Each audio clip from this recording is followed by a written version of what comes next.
አትከፋ እንባዬ ታበሳል ወትሮም ሊነጋ ሲል ጽልመቴ በረታ من يهده الله فلا مضل له ومن يضلل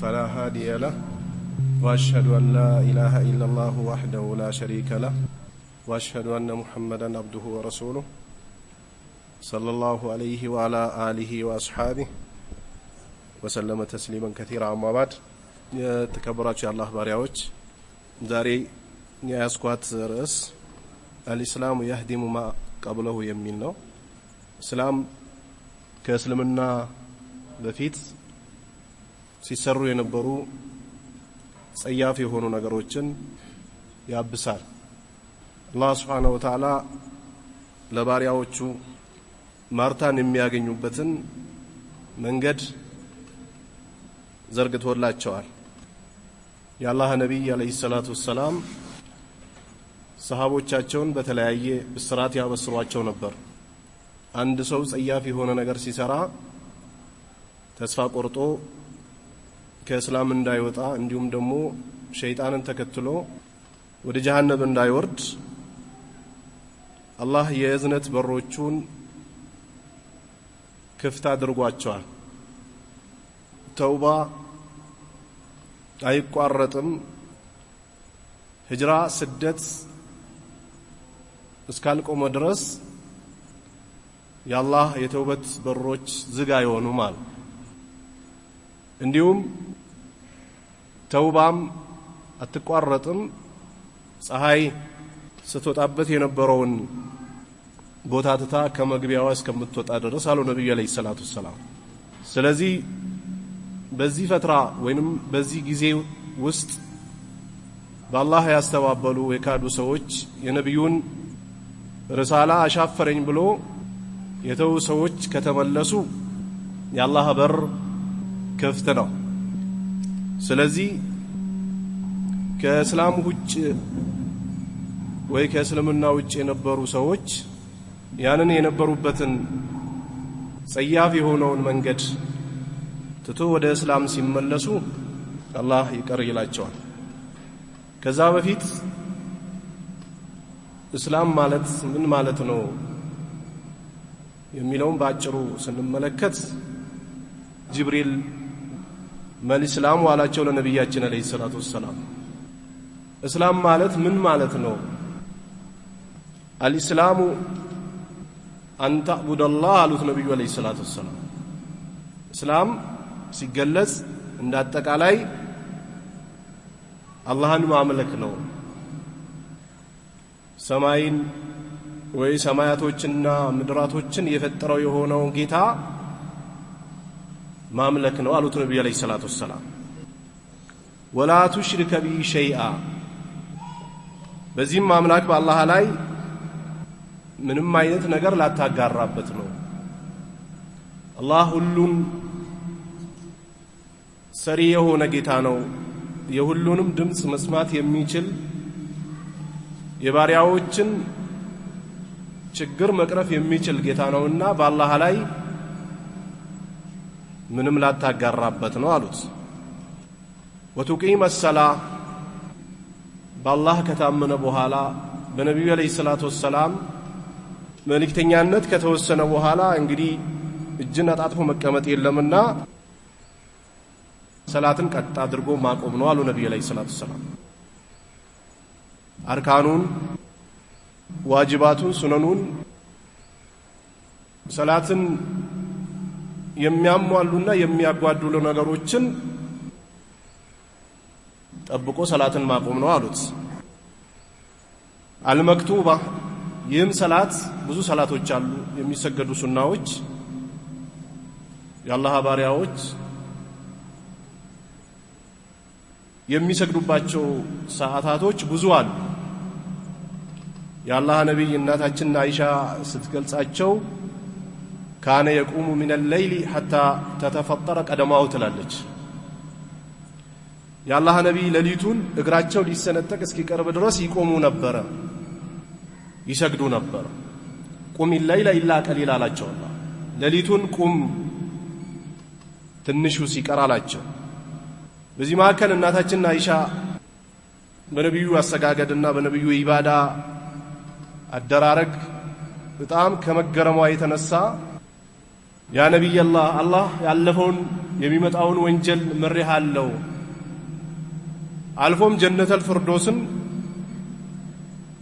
ሰጥቻለሁ ብሎ የለ እንዴ ለምን በዚህ ልክ ስትላቸው የአላህ ነብይ አለይሂ ሰላቱ ወሰላም አፈላ ኡሂቡ አን አኩነ አብደን ሸኩራ አሉ ነብይ አለይሂ ሰላቱ ወሰላም ያአላህ ሙስጉን ባሪያ መሆን አልወድም እንዴ የሚለውን ቃል ሰጧት ለእናታችን አይሻ የአላህ ነብይ አለይሂ ሰላቱ ወሰላም።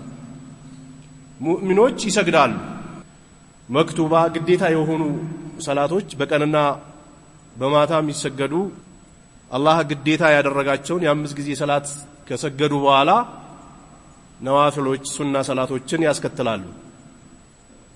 እነዚህ ሱና ሰላቶች የአንድ ባሪያን ወደ አላህ በደንብ መቅረቡን የሚያሳዩ ናቸው። ስለዚህ አላህ ነብይ ይቆሙ ነበር። እዚህ ጋር ግን የአላህ ነብይ ግዴታ የሆነውን ሰላት ልሰግድ ነው አሉት። ለምን እስላም ያለ ሰላት የለምና አንድ ሰው ከእስላም ውጭ ሆኖ ከነበረ እስላምን ከተቀበለ በኋላ ሰላትን የማያቆም ወይ ሰላትን የማይሰግድ ከሆነ እስልምናው በራሱ ፉርሽ ይሆንበታል። ወትወዲ الزكاه المفروض አሉ ነብዩ እንዲሁም ግዴታ የሆነውን ዘካተል ማል ልታወጣ ነው አሉት። ይህ እስላም ከተመሰረተበት መሰረት አንደኛው ነው። ሰዎች ገንዘብ በጣም ከመውደዳቸው የተነሳ ወይ ከመውደዳችን የተነሳ የአላህን ሐቅ ወይ የምስኪኖችን ሐቅ ብዙ ሀድም የሚያደርጉና የሚከለክሉ ሰዎች አሉ። ይህ ግን ከባድ የሆነ ወንጀል ነው። አላህ ዘንድ የሚያስጠይቅ አቂባ ተበላሽቶ ከዚህች ዓለም በኩፍር ለመሰናበት ሰበብ ከሚሆኑ አንደኛውም ዘካን መተው ነውና ስለዚህ አላህ ነብይ አለይሂ ሰላቱ ወሰላም ለምስኪኖች ወጪ የሚደረጉ ወይ ለቤተሰብ ወይ ለራስ ወይ ለተለያዩ ነገሮች ወጪ የሚደረጉ ገንዘቦችን ሳይሆን ግዴታ የሆነውንም ዘካ ወጪ ልታደርግ ነው አሉት ነብዩ አለይሂ ሰላቱ ወሰላም። ወተሱመ ረመዳን እንዲሁም በአመት አንድ ጊዜ ብቅ የሚለውን ምናልባት ረመዳን 30 ቀን ሊሆን ይችላል 29 ሊሆን ይችላል። ይህንን አላህ ያዘዘበትን ትእዛዝ መተግበር ነው እስላም ብሎ ማለት እስልምና በተግባር ነው የሚገለጸው። ይህም ከአባ ሁረይራ ተነስቶ ቡኻሪና ሙስሊም የዘገቡት የሆነ ሐዲስ ነው። የአላህ ነብይ አለይሂ ሰላቱ ወሰላም ትንሽ ሰራ ብዙ ተመነዳ አሉ። ከአላህ ጠላቶች ጋር ፋይት ውስጥ በገቡበት ሰዓት ነብዩን አለይሂ ሰላቱ ወሰላም እስላምን ለመዋጋት ብቅ ብሎ ነበርና አላህ ሂዳያ ነሻለትና እዛው ጦር ሜዳ ላይ ወደ እስላም ተቀላቀለ። ከዛ በኋላ የአላህን ጠላቶችና የነብዩን የእስላምን ጠላት መፋለም ጀመረ። እዛችው ቦታ ላይ ሞተ። የአላህ ነብይ ትንሽ ሰራ ብዙ ተመነዳ። ለዚህ ነው አጎታቸው ረጅም አመታቶችን አስተዋጽኦ አድርጎላቸው ነበር። የአላህ ነብይ መራብ ራሱን እንደራበው ይቆጥረው ነበር። የአላህ ነብይ መቸገራቸው ራሱን እንደተቸገረ አድርጎ ይቆጥረው ነበር። በአላህ ነብይ ላይ የሚሰነዘሩ ጸያፍ የሆኑ ተግባራቶችም ይሁን ቃላቶች በጣም ውስጡን ይነካው ነበርና የአላህ ነብይ ሊሞት አካባቢ ያሚ ቁል ላ ኢላሃ ኢላላህ ወሃጁ ለከ ቢሃ ኢንደላህ አሉት ነብዩ አለይሂ ሰላቱ ወሰላም። አጎቴ ወይ እባክህ የምትሄድበት ሀገር መመለሻ የሌለው ሩቅ ሀገር ነውና ስንቅ ያስፈልገዋል። ከስንቆቹም ስንቅ የአላህን አምላኪነት አጽድቆ መሄድ ነውና ላኢላሃ ኢላላህ በልልኝ እባክህ አላህ ዘንድ እንደው እቺን ይዤ እከራከርልሃለሁ አሉት ነብዩ አለይሂ ሰላቱ ወሰላም። አጠገቡ ከቦት የነበሩ ሰዎች በዚሁ በኩፍር ስራና የኩፍር ሰዎችን የሚያበረታቱ ነብዩን አለይሂ ሰላቱ ወሰላም ለመግደልና ለማስገደል ሌት ተቀን ሲለፉ የነበሩ ሰዎች ናቸው። የአብዱል ሙጠሊብን ሃይማኖት ትተህ ትሞታለህ ወይ ያሉ እነሱም ይወሰውሱት ነበርና በዛው መንገድ ሞተ። ተረከዞቹ ላይ የጀሃነም ፊም ተተክሎለታል፣ ራሱ ይንተከተካል አሉ ነብዩ አለይሂ ሰላቱ ሰላም። የአላህ ነብይ አጎት ከመሆኑም ጋር ለአላህ ነብይ ከመልፋቱም ከለላ ከማድረጉም ጋር ግን ይቺ ላኢላሃ ኢላላህ ሙሐመዱር ረሱሉላህ የምትለዋን ሳያጸድቅ ወደ አኺራ ሄደ። የለፋው ልፋት ምንም አልጠቀመው። ስለዚህ መጀመሪያ እስልምና የሚገለጸው በቃላታችን ከመሰከርነ በኋላ በቀልባችን ቋጥረን ወደ ተግባር መግባት መቻል አለብን። ይሄንን ያደረጉ ሰዎች አላህ ያዘጋጃትን ጀነት ይለግሳቸዋል። ከዚህ ከእስልምና ውጭ ያሉ እምነቶች በተቀላላ ለጀሃነም ራት ለመሆን የሚጋብዙ ናቸው፣ ሸክ የሌለው። ወቃል ومن يبتغ غير الإسلام دينا فلن يقبل منه وهو في الآخرة من الخاسرين. ومن يبتغي غير الإسلام دينا فلن يقبل منه وهو في الآخرة من الخاسرين إلى الله. كسلمنا وج ليلا منجد የሚፈልግ አካል ካለ فلن يقبل منه ምንም ቢሰራ አላህ ከእንዲህ አይነት ሰው ምንም አይቀበለው። አንድ በአላህ የካደ ሰው በጎ ነገር ሲሰራ አላህ ያችን የሰራትን በጎ ስራ እዚሁ እንዲመነዳ ያደርገዋል። አማ የቂያማ ቀን ፋይዳ የለው። ወቃል وقدمنا إلى ما عملوا من عمل فجعلناه هباء منثورا. وقدمنا إلى ما عملوا من عمل فجعلناه هباء منثورا إلى الله.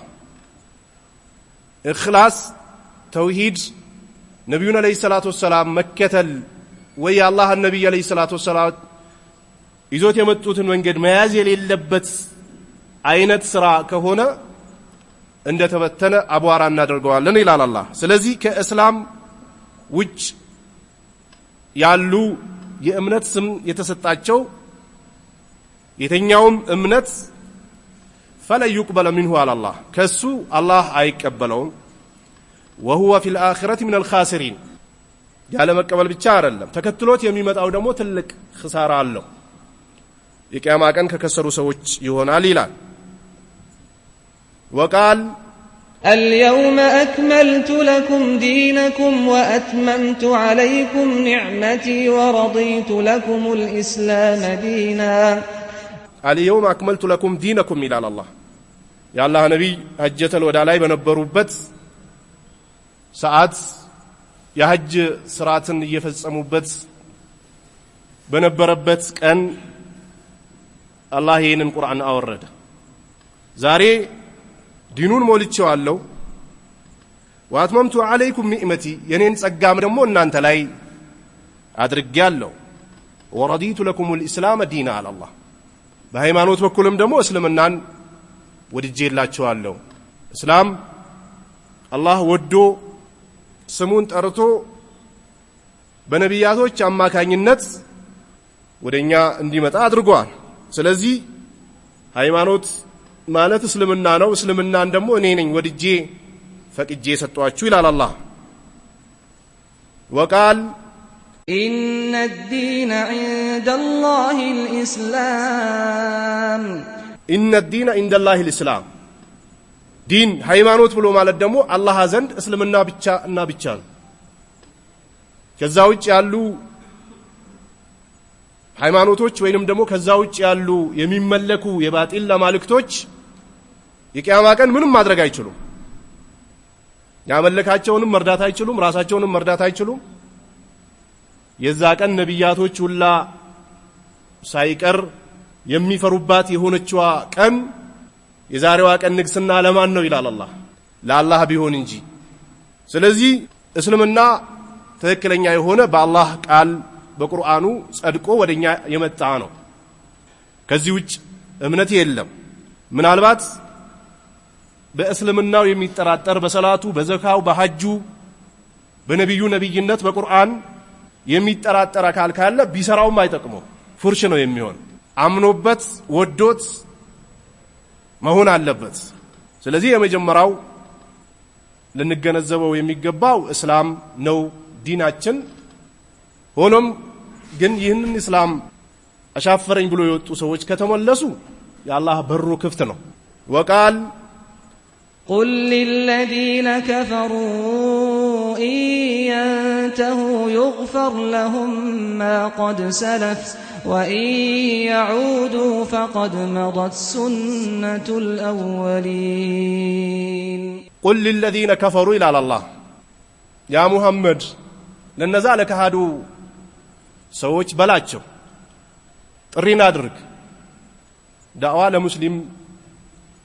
መስጂድ ውስጥ ይደረጋል ከመስጂድ ውጭም ይደረጋል በአላህ ለካዱ ሰዎችም ጥሪ ይደረግላቸው የአላህ ነብይ ረጅም ዓመት የፈጀባቸው ከዘላት ከዘካ ከሐጅ በፊት ቁሉ ላ ኢላሃ ኢላላህ ተፍሊሁ የሚለው ቃል ወገኖቼ ወይ እባካችሁ ላ ኢላሃ ኢላላህ በሉ ነጃ ትወጣላችሁ መካ በነበሩበት ሰዓት ይህንን ዳዕዋ ብቻ ነበር ሲያደርጉ የነበረው የአላህ ነብይ አለይሂ ሰላቱ ሰላም ምናልባት በዛ ሰዓት ሐጅ ሰላት ዘካ ጾም ግዴታ ከመሆኑ በፊት ነብዩ የሚያደርጉትን ጥሪ ተቀብሎ ገብቶ ቺ ላ ኢላሃ ኢላላህ ይዞ ወደ አኺራ የሄደ ሰው ነብዩ ኡማቸውን በሚያሰልፉበት መንገድ ላይ ነው የሚሰለፈው የአላህ ነብይ ረጅም ዓመት እቺን የተውሂድ ቃል ለህዝቦቻቸው ጥሪ በማድረግ ነበር ግዚያቸውን ያሳለፉት የተሰደዱትም በዚህው ነው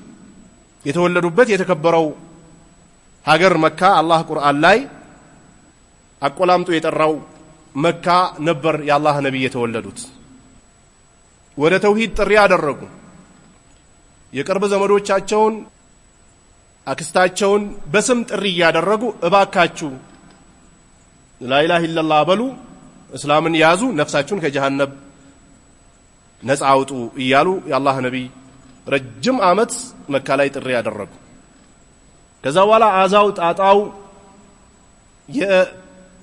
የካዲያን ጫና ሲበዛባቸው የአላህ ነብይ አለይሂ ሰላቱ ሰላም ስደት አደረጉ ወደ መዲና የተወሰኑ ሰሃቦቻቸውን ከሰበሰቡ በኋላ እስላም የበላይ የሆነ ሲሄድና ትላልቅ ሰሃቦች ከጎናቸው ሲቆሙ ተመልሰን ወደ መካ እንግባና የአላህን ቤት አስከፍተን እንደገና የተውሂድ ዳዕዋ መቀጠል አለበት ከሚል አንፃር የአላህ ነብይ ተመልሰዋል አለይሂ ሰላቱ ሰላም ስለዚህ ለካዱ ሰዎች በላቸው እየንተሁ ከተቆጠቡ ከተከለከሉ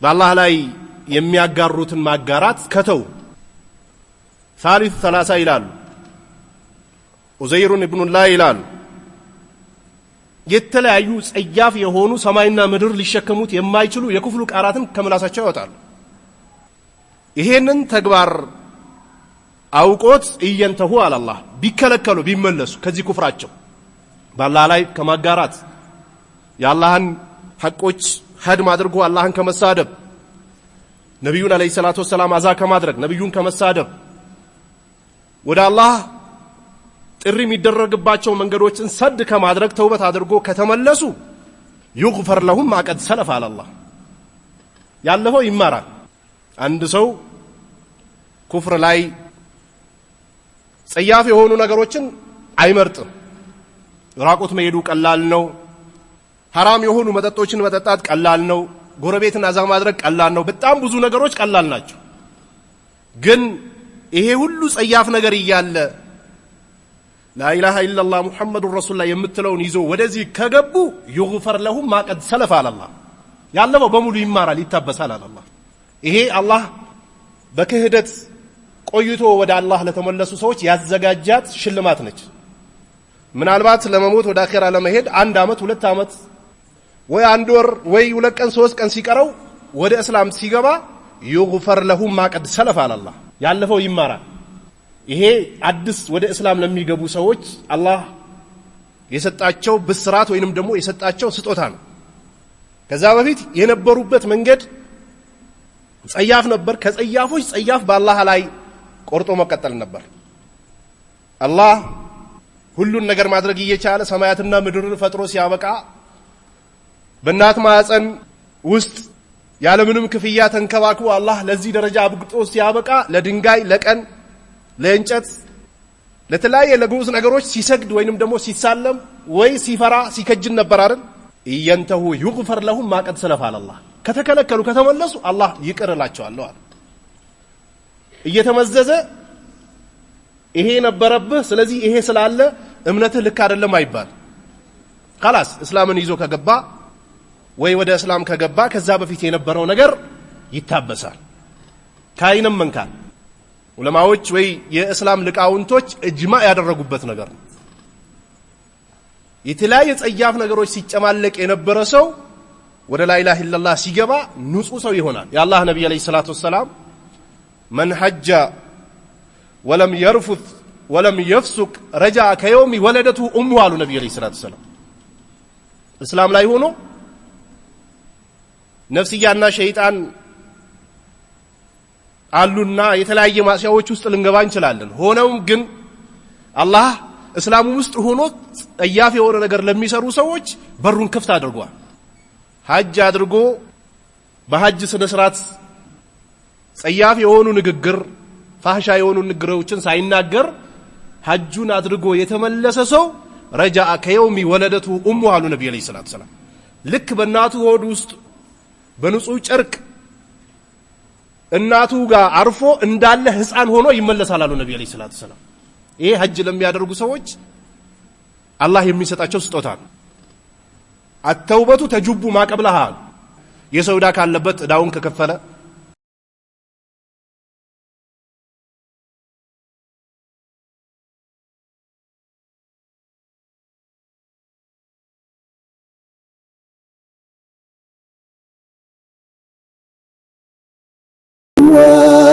አትዘን አትከፋ እንባዬ ታበሳል ወትሮም ሊነጋ ሲል ጽልመት ይበረታል